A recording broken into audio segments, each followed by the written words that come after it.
What's up, everyone? This is the Next Day Podcast, episode 151, with Mikel and Tanyka.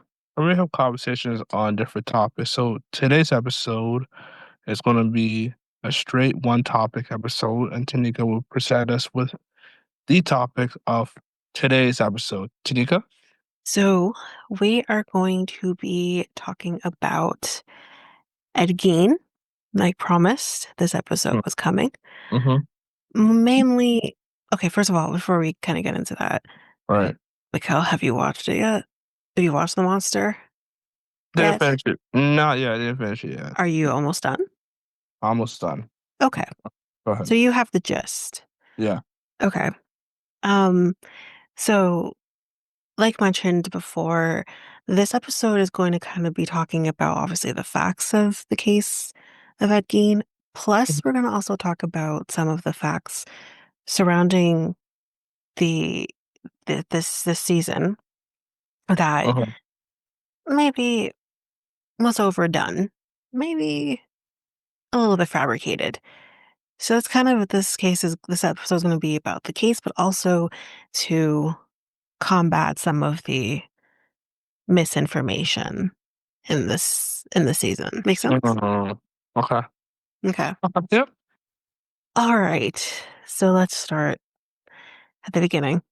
Ed Gein, who was born on August 27th, 1906 in La Crosse, Wisconsin, and then died on July 26th, 1984 in Madison, Wisconsin, was an American murderer whose gruesome crimes gained worldwide notoriety in the 1950s. Mhm. When it was discovered that he robbed graves and used body parts to make household items and other objects. In 1968, Gein was found guilty of murdering a woman, though he also confessed to killing another person. In addition, some believe he murdered his elder brother as well. We'll talk about that. Mm. Deemed insane, Gein remained in a mental hospital until his death in 1984. He inspired numerous books and horror films, the latter of which include Psycho in 1960, The Texas Chainsaw Massacre in 1974, and The Silence of the Lambs in 1991. In addition, documentaries were created about him, including, as we just discussed, the Netflix docuseries Monster, The Ed Gein Story. Mm. So, Gein was the youngest of two children born to Augusta and George Gein. He endured a difficult childhood. His father was an alcoholic, and his domineering mother was verbally abusive. She also frequently warned him about the immortality of women and discouraged friendships with others. Gein nevertheless idolized her, a fact that apparently concerned his elder brother Henry, who occasionally confronted her in Gein's presence.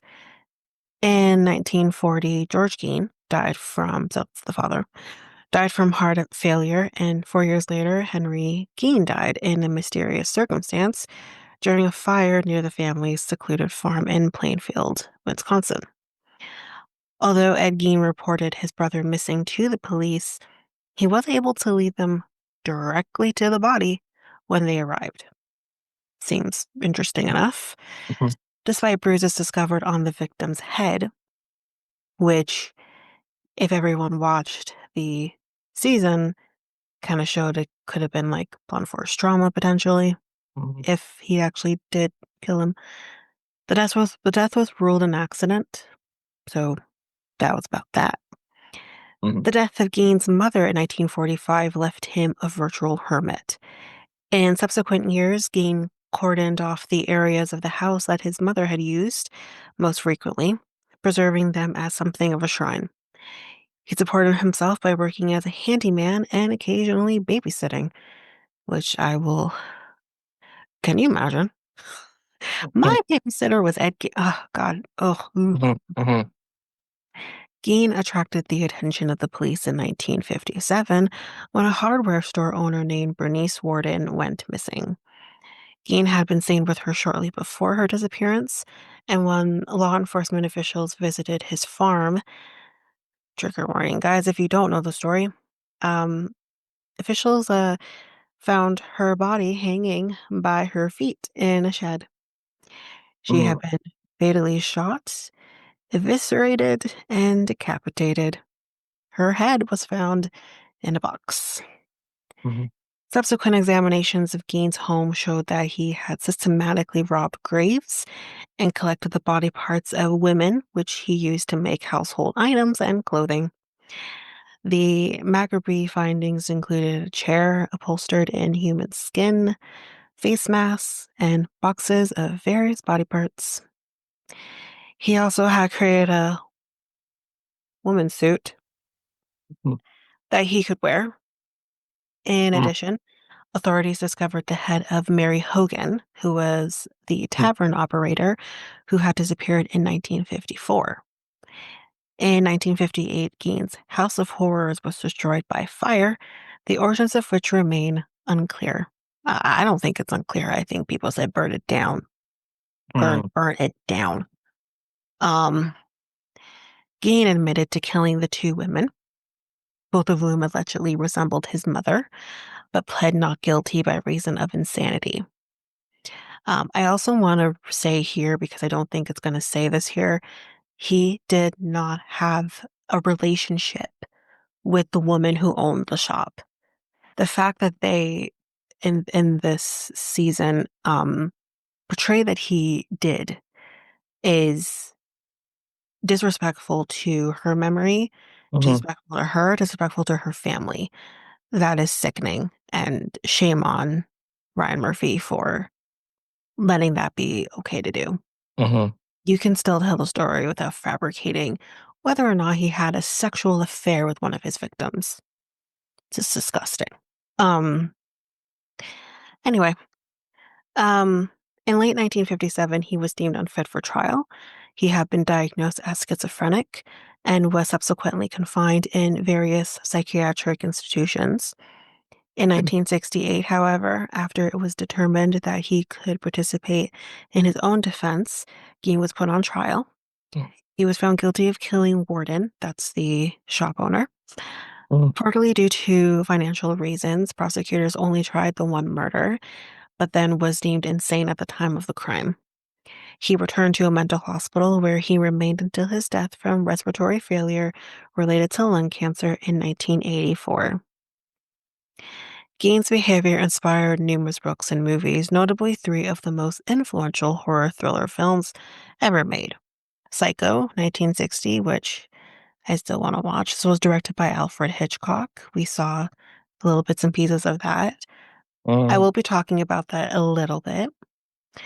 Um, and that was based on Robert Bloch's powerful 1959 book, The Texas Chainsaw Massacre 1974, which I talked about in the Netflix episode, and that I hated and I thought it was horrific, but that's okay. Which also drew from the life of Texas serial killer Elmer Wayne Henley, and then The Silence of the Lambs, which I do highly recommend. That is a great movie. That was 1991, and an mm, Oscar-winning adaptation of Thomas Harris's best-selling novel in 1988. Gein was also the subject of, as we just talked about, Gein the monster one, mhm, which is the third season, in case you don't know. And it debuted on Netflix with Charlie Hunnam in the title role. If you haven't seen it, I mean, listen, if you haven't seen it and you're interested, it is good for what it is. mhm, It's just not 100% factual, which is the case with, um, I would say Jeffrey Dahmer's a little bit more factual, mhm, um, in comparison to the other two, I should say. Um, it starts to go a little off field with season two and then season three, which is why I'm a little concerned about season four. But anyways, mm. Okay. so a little bit about Psycho. So in 1960, American horror film produced and directed by Alfred Hitchcock. The screenplay written by Joseph Stefano was based on the 1959 novel of the same name by Robert Bloch. The film stars Anthony Perkins, who we will talk about a little bit, Janet Leigh, Vera Miles, John Gavin, and Martin Balsam. The plot centers on an encounter between on-the-run embezzler Marion Crane, who's played by Lee, shy motel proprietor Norman Bates, played by Perkins, and his disturbed mother. Sounds familiar.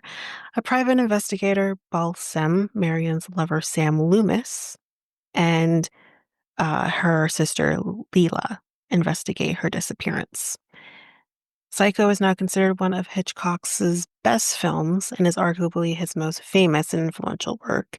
It has been hailed as a major work of cinematic art by international film critics and scholars who praise its slick direction, tense atmosphere, impressive camera work, memorable score, and iconic performances. It is regarded as the most heavily analyzed film in the long career of the most investigative director in the history of American film, and often ranked among the greatest films of all time.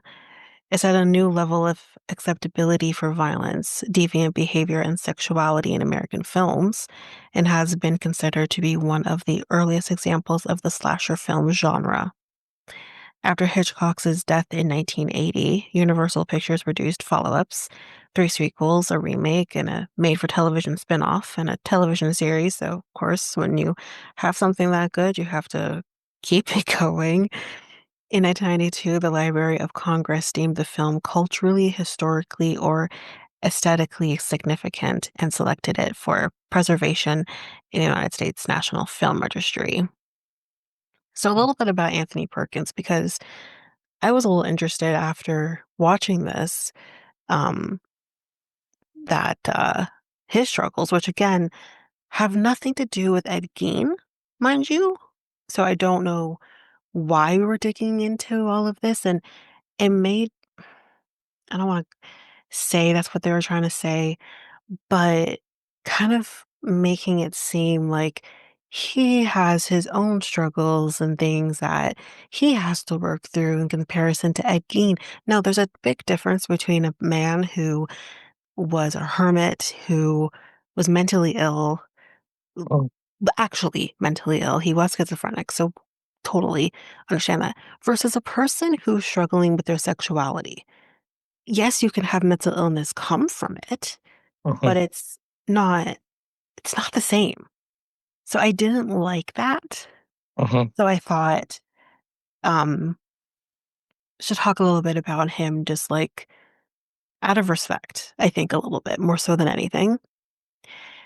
So Anthony Perkins was an American actor born in Manhattan. He began his acting career as a teenager in summer stock theater and appeared in films prior to his Broadway debut. His first film role was in The Actress in 1953. That same year, he debuted on Broadway in Tea and Sympathy, sorry, a performance for which he received critical acclaim. Perkins' portrayal of Norman Bates in Psycho became his most recognizable role. For his performance, he received a Bambi Award nomination for Best Actor and won the International Board of Motion Picture Reviewers Award for Best Actor. The success of Psycho led to typecasting, as we kind of see that a little bit in the season, prompting Perkins to buy out his Paramount contract and move to France, where he made his European film debut in Goodbye Again in 1961. For this role, he received a Bravo Auto nomination for Best Actor, a second Bambi Award nomination, the Cannes Film Festival Award for Best Actor, and a David D. Donatello Award for Best Actor. Perkins returned to American cinema in 1968 with Pretty Poison.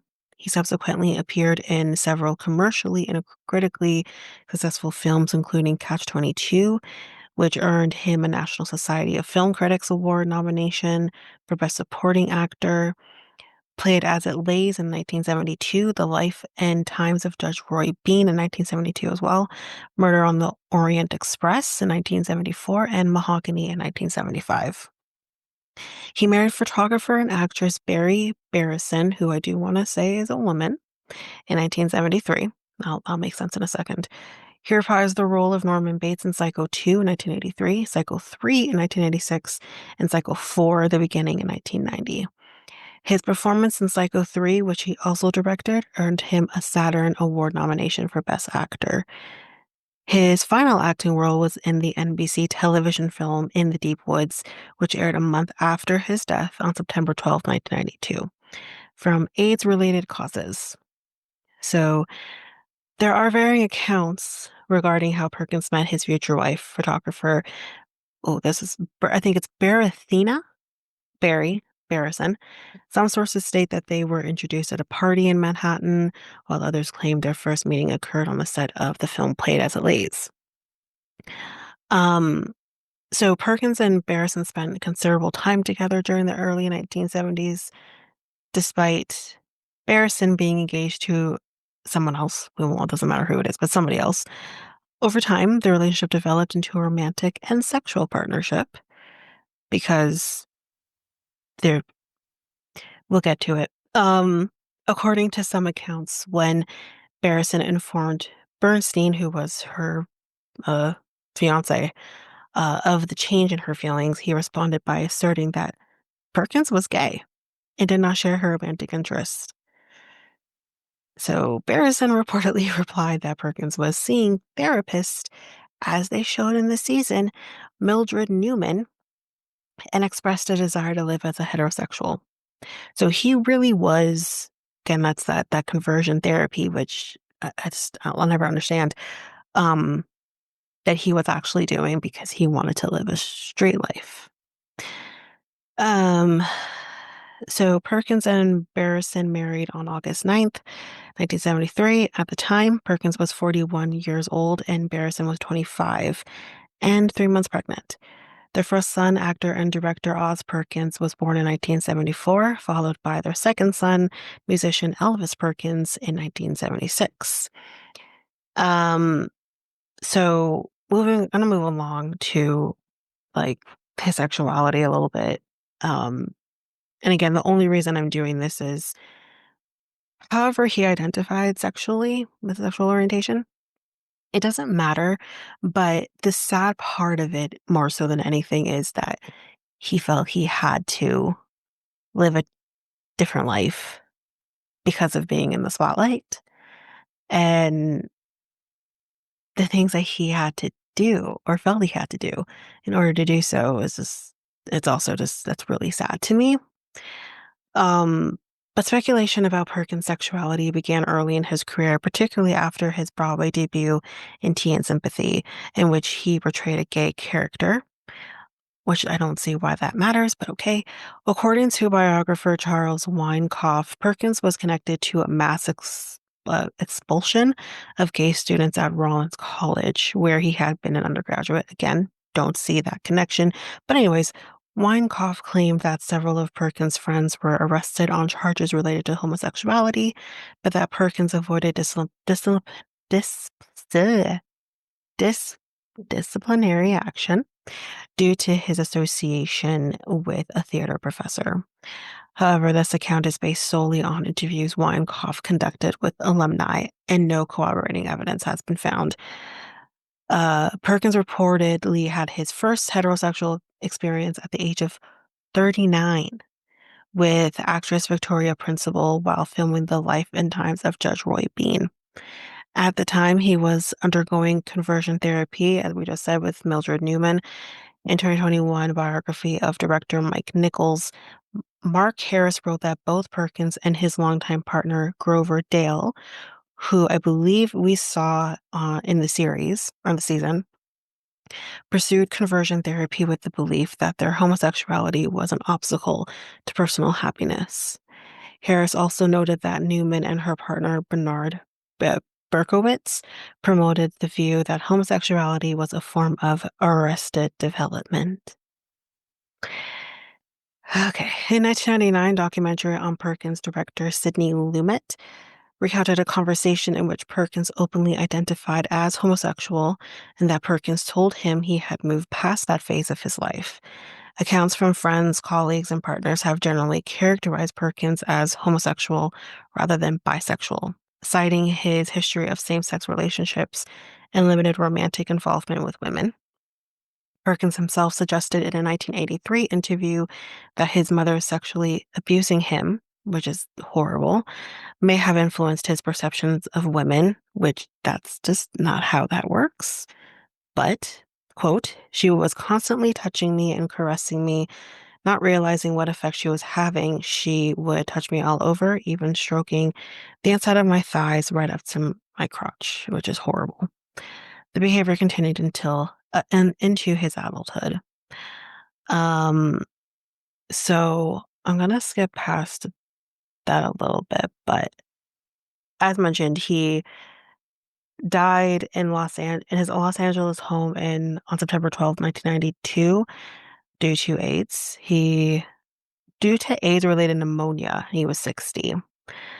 Um, but again, like the main reason I even brought him into the episode is just because I feel just how they portrayed him on this season was just a little bit unfair to him, and that's not okay.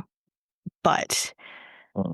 let's move on to Texas Chainsaw Massacre. Now, I this was a little bit more that I couldn't get a lot of information as to how, besides the fact that we know that it's the inspiration. If you're, did you get to when they were kind of showing Texas Chainsaw Massacre? Like, how far in this season are you? I'm on the fourth episode. Okay, so I mean, I don't want to spoil too much. I mean, it's not really. Yeah, might as well. Okay. Um, what I'll say is when they get to showing um the movies, like obviously they kind of probably already started showing Psycho at this point and Mm-hmm. how that was happening. A little later down the road, I don't remember which episode, they start talking about Chainsaw Massacre. Um and kind of how that started. Um and the thing with it is they kind of portray that uh the writer um was overhearing conversation in Texas with his parents talking about Ed Gein and Ed Gein's story. And that kind of like inspired him to make this movie. I don't see anything saying that that's exactly what happened. Mm-hmm. Um, so I think potentially that it could be true, who knows? Mm-hmm. But there's just not a lot of cooperating facts about that. Mm-hmm. Mm-hmm. Um, but just a little bit about Chainsaw Massacre, which was the worst. Okay, I'm gonna keep saying this movie sucked, but anyways, it's a Mm-hmm. 1974 American independent horror film produced, co-composed, and directed by Tobe Hooper, which they do show him on, they do portray him on the season, who co-wrote it with Kim Henkel.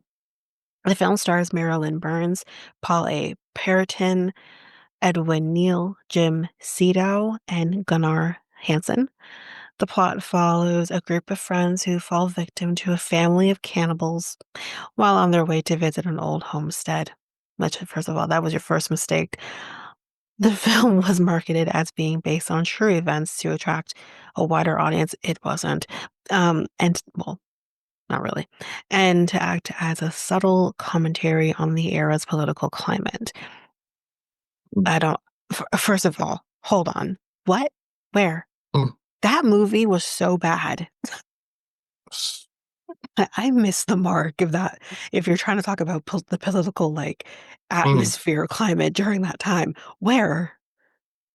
So weird. Okay. Mm-hmm. Although the character of Leatherface and minor story details were inspired by the crimes of murderer Ed Gein, his plot is largely fictional. I hope the hell it is, because my God, it was really bad. But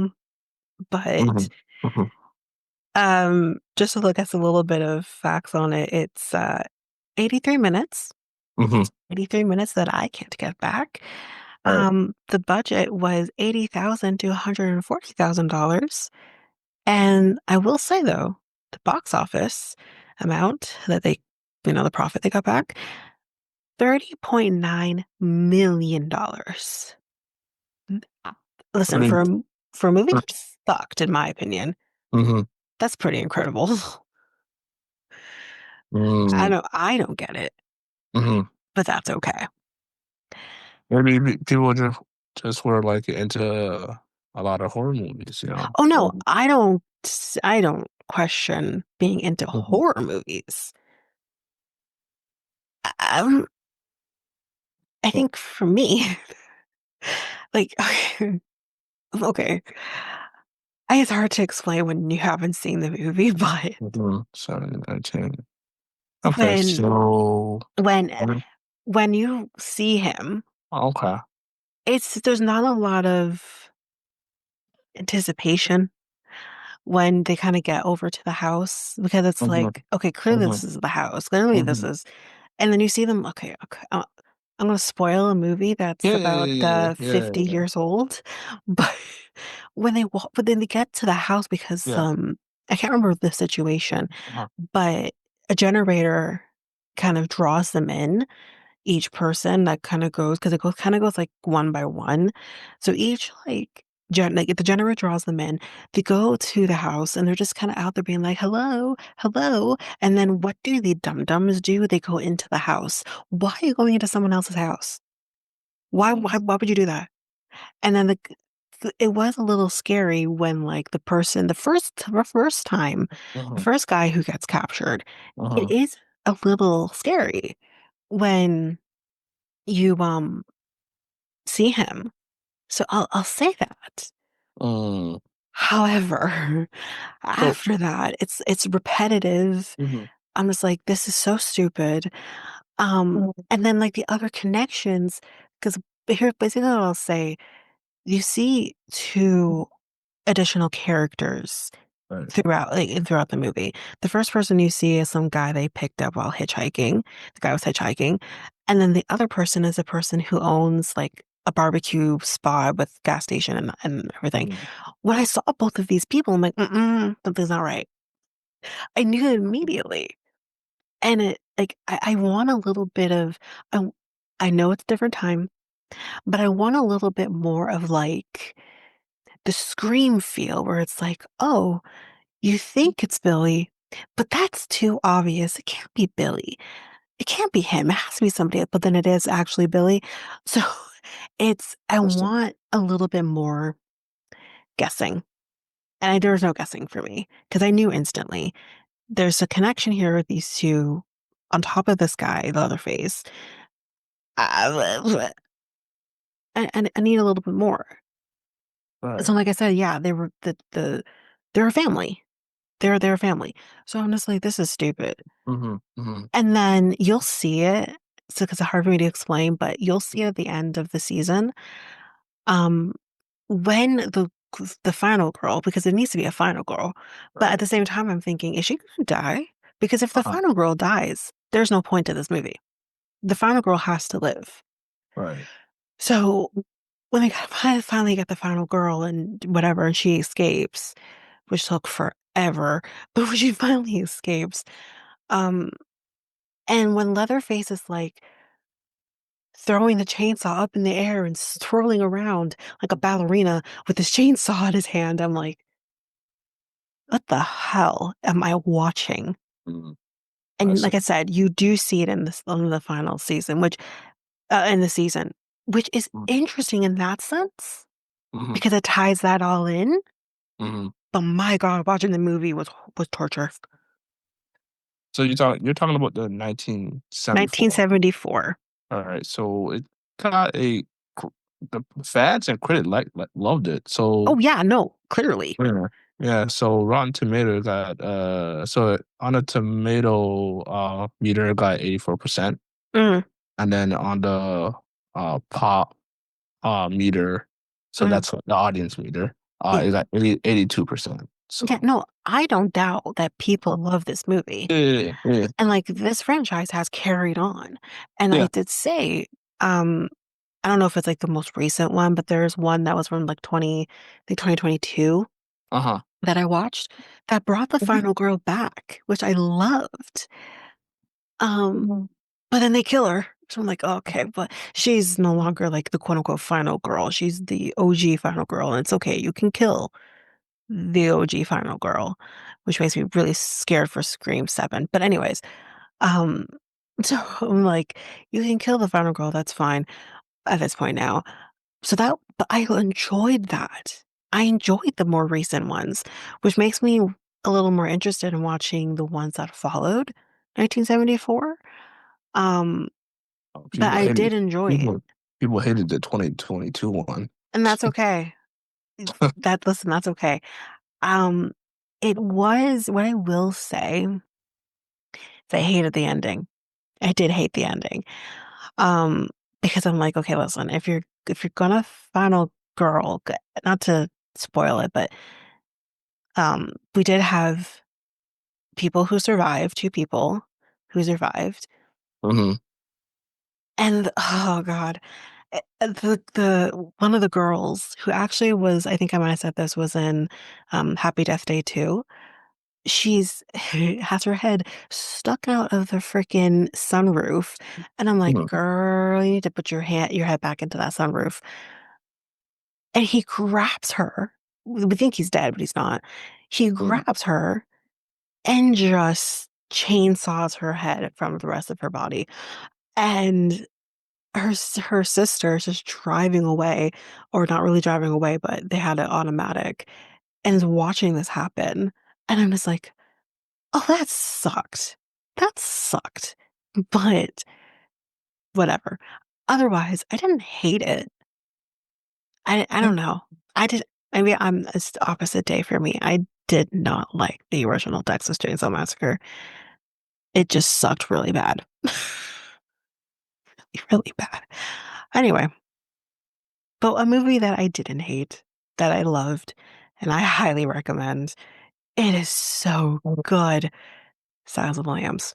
So that is a 1991 American psychological horror thriller film directed by Jonathan Demme and written by Ted Talley and adapted from Thomas Harris's 1988 novel.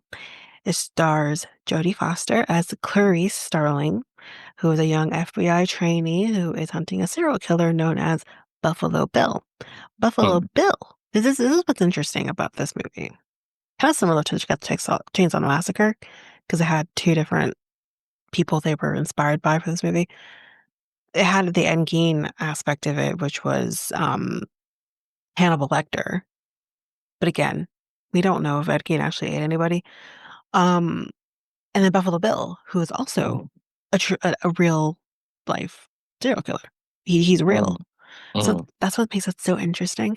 But anyways, um, yeah. So Buffalo Bill is played by Levine, who skins his female victims. To catch him, she seeks the advice of the imprisoned Hannibal Lecter, played by Anthony Hopkins, who is a brilliant psychiatrist and cannibalistic serial murderer. The film also features performances by Scott Glenn, Anthony Held, and Cassie Lemons. So for this one, 118 minutes, and every minute is amazing. The budget for this one was $19 million, which is insane. And the box office was $272.7 million. Whoa. Hmm. But like I'm telling you, like it's such a good movie. It's so Hmm. good. But What um what movie was that? Silence The of the Lambs. Summer. I never heard of it. Nah, What? no, no, Really? never. Yeah, no. It's a classic. How old is it? Um 'Cause I 1991. yeah, yeah, no. It's such a classic. Like I've known about Silence of the Lambs since I was a kid. I never Hmm. watched it until I was an adult. Hmm. But my mom watched it Hmm. and she's like, "Oh, it's so disgusting. It's so disgusting," which there are parts. Um, but she's like, it's so terrifying. Like it's because it's more psychological, right? So I think psychological thriller is even scarier than regular horror Hmm. because it's all about the mind. But it's when I watched it, it was when I was on Netflix, which was years back. I watched it and I'm like, oh, I'm gonna do it. So I did it and I'm like, this movie is amazing. Hmm. And I went back to my mom. I'm like, I watched Silence of the Lambs, and she's like, oh God. I'm like, I loved it. She's like, you're sick. But Hmm. I loved it. I thought it was such a good movie. Hmm. Um, so yeah. What else do I have here? I do believe I talk about, so you've seen the quote unquote girlfriend, Hmm. right? Yeah, I did. Okay. Have you also seen the whole situation of the I can't remember. Is it Ilsa or Ilsa? I think it's Ilsa. Also, yeah, Elsa. yeah, I think I've seen that. Yeah, So you've seen a little bit of that too, right? yeah, a little bit. Yeah, just a tiny bit. Yeah, Okay. So um some stuff might get spoiled for you in this. I hope hopefully not, but I yeah, yeah, we need to yeah. kind of Kind of. debunk some stuff about that too. Yeah.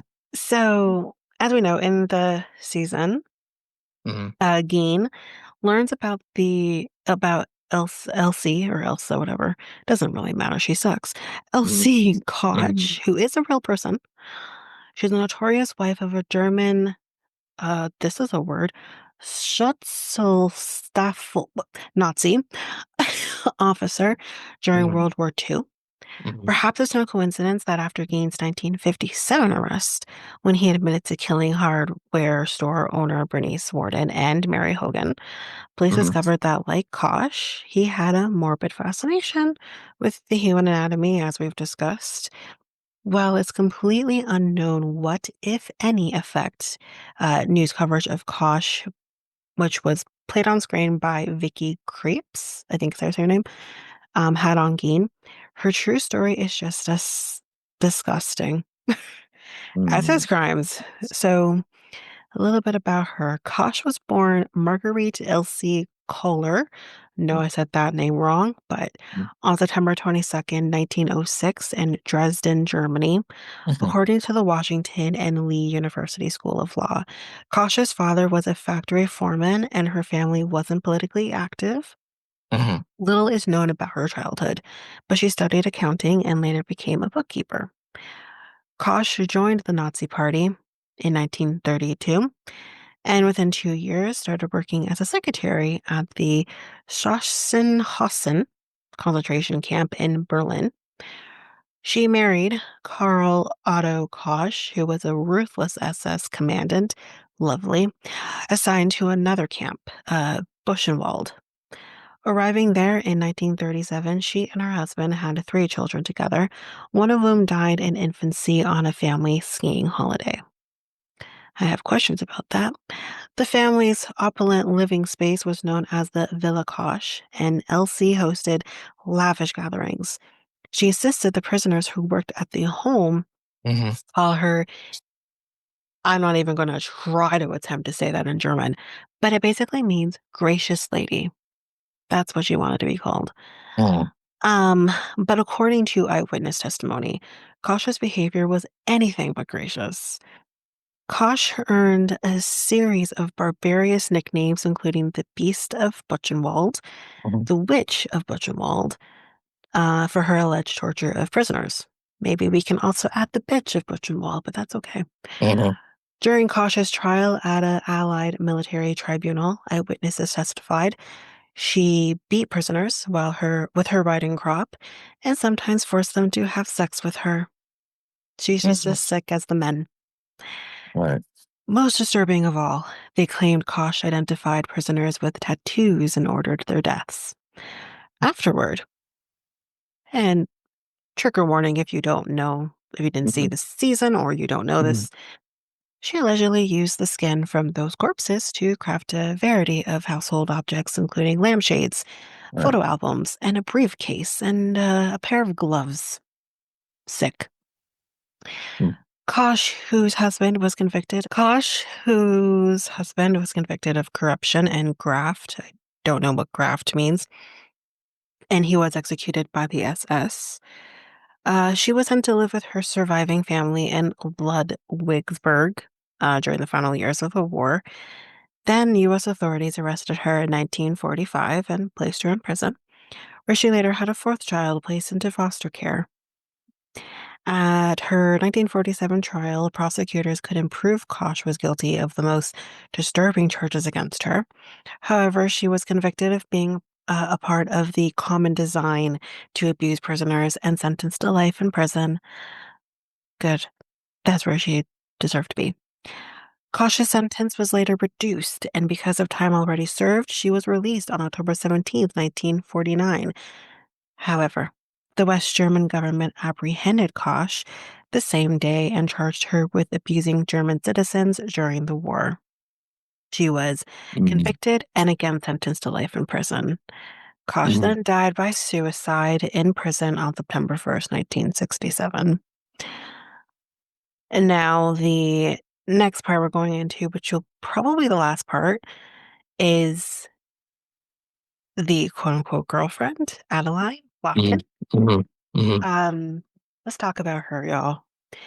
So, Adeline Watkins, who is played by Susanna Sun in the season, introduces him to Kosh's background and trial, which could be true.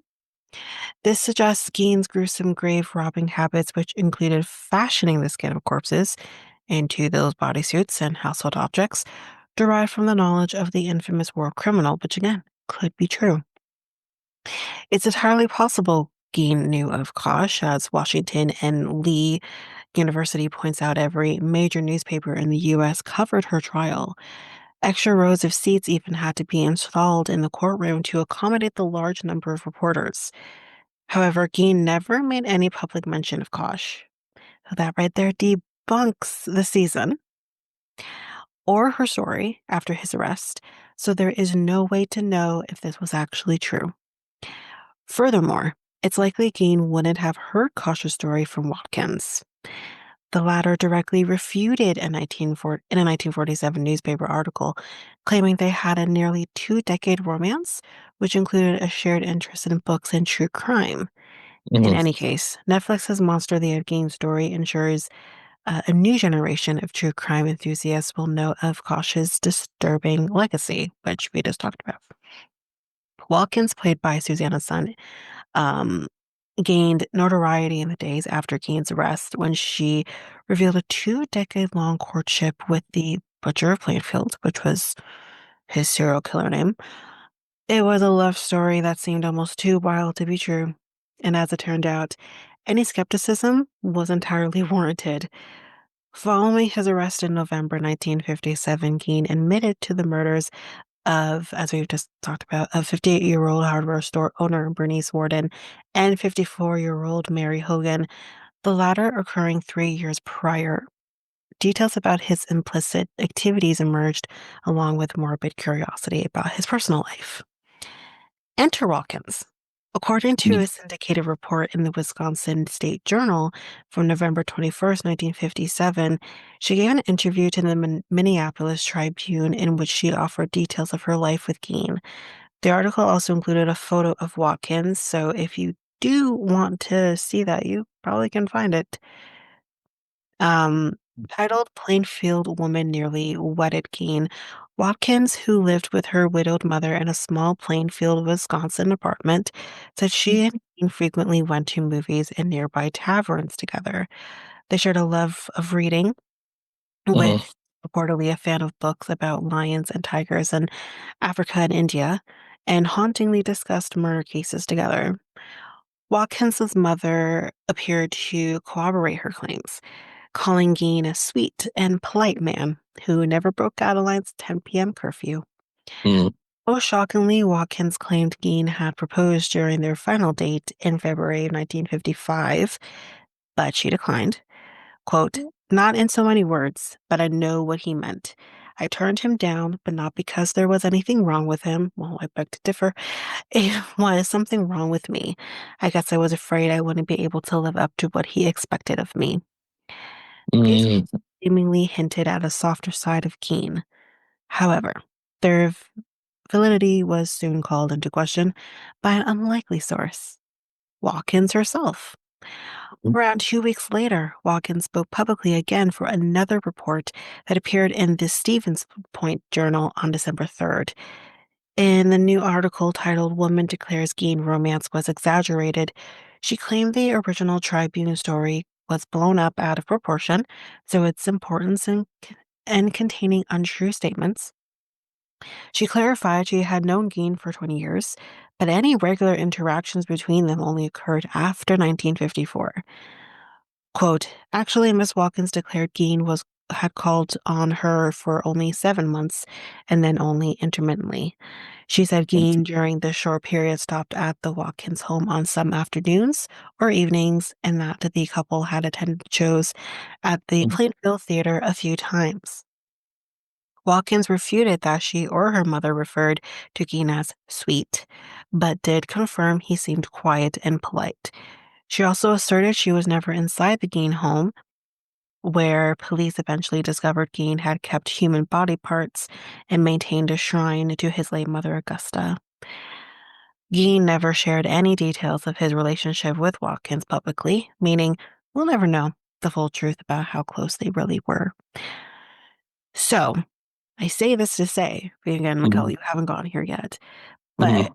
if I was, I don't know if she's alive, but if I was her, if she is alive, if I was Mhm. her family, Mhm. I'd be suing the hell out of Netflix. And here's why. They make it seem that I mean, again, it could be true. She introduced him to the whole Elsa, whatever stories, Right. which could be true. Mhm. But they exaggerated past that, where it's like she's the reason he continued maybe grave digging. They do this one scene where she's with this woman, like, this like group of being a better wife for your future husband. Um, and the woman is just horrendous, but she dies. I think she dies from a heart attack. And they make it seem like she's the reason he dug her up. Like she encouraged this.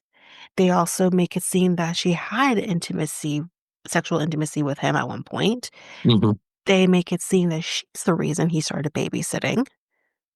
And here's the other thing. They actually make it seem that he killed one of the babysitters in the season. Well, we've never talked about any babysitter. I remember Mhm. watching that and I'm like, wait, what? Mhm. I only remember him killing older women because I don't remember how many women, mind you, but I remember him killing older women because of his mom. I don't remember a younger woman being in the mix.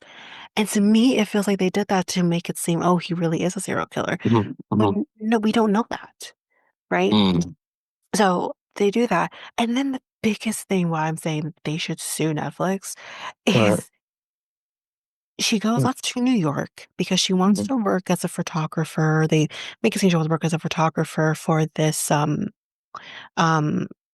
what was the right word? For Mhm. like the doctors that deal with like dead bodies at crime scenes. Yeah, that. And she goes and does this interview, and then because the interview didn't go well and all this, they make it seem like she bludgeoned somebody to death in New York and then goes back home to Wisconsin. Mhm. Where did this story come from? I would be suing if I was her family because you're basically trying to portray that this woman is nuts. Mhm. They also like after he was captured, how she inserts herself into the media. We really don't know if she inserted herself into the media or if people just said, "Oh, well, Adeline Watkins was dating him," and they went to her. We really don't know. So it's like Mhm. again that portrayal of Right. of the season. It's just like, what are you doing? So Um, how long the show has been on Netflix? Because like, Geen, yes. it came out beginning of That season October. October. So yeah, October. All right. So I think she's gonna probably or this person who you think is gonna Her or her sue. family. Yeah. Yeah. I don't know if she's alive. Yeah, yeah. This person that you think is gonna sue or her family is gonna sue, I think they're gonna be waiting for a little bit Oh until yeah, yeah. It's still too years soon. are yeah. They Years have are they have two yeah, years to yeah, bring a yeah, case. yeah. And Um, until the streets slow down. So yeah, yeah, yeah. No, for sure. But it's no, yeah, I'm not saying they have to rush and do it, but yeah, yeah. they have time to do it, but they have a way to do it. Because like Mm, here's the thing, we already know from the Menendez season, they mhm, don't particularly talk to the people involved in this case. right. I mean, the difference with season 2 versus the other seasons is you have the murderers. They're alive. You could have talked to them. You could have gone on their side of things. You could have understood them a little bit more to help us understand them a little bit more. You Mhm, didn't do that. Instead, you fabricated things and you pissed them off because they said they never came to us. They didn't, nothing, no one involved in Monster came to us and talked to us. They just did it. That is the difference. But they also pissed people off when it came to Dahmer because they portrayed, especially with the victim that was deaf, and think he was mute as well, if I remember correctly. mhm, Um, they portrayed Dahmer as this sweet man who just wanted a relationship, and he had this relationship with this guy, and then it just clearly just went bad. No, he went after. Let's make this very clear. Dahmer went after people who looked like that guy, who were Black, who were people of minorities. I mean, the gay community in of itself is a minority, but then you add the fact that they were colored people mhm, for a mhm, reason. Don't get it twisted. This man mhm, didn't have an ounce of love in him. He didn't know what that was. It's all about control. So I understand the families being like, what the hell is this? mhm.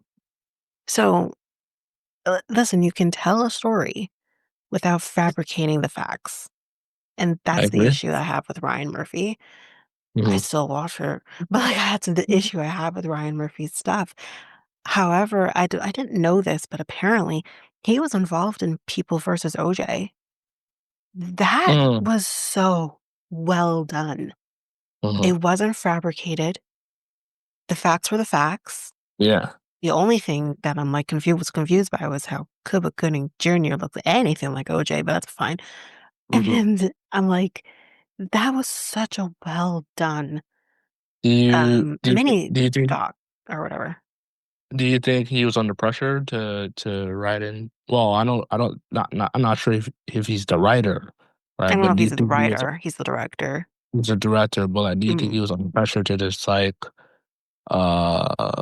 just improvise and no, just Ryan I just Murphy is such a well-known director at this uh-huh point. uh-huh He has done so much from Glee to American Horror Story to that to now mhm, this, and he's done so many other things too. He mhm. is, I don't want to say acclaimed, but he is who he is. You don't pressure Ryan Murphy. You don't pressure Ryan Murphy. Ryan Murphy pushes you. So no, I don't think that's the So case.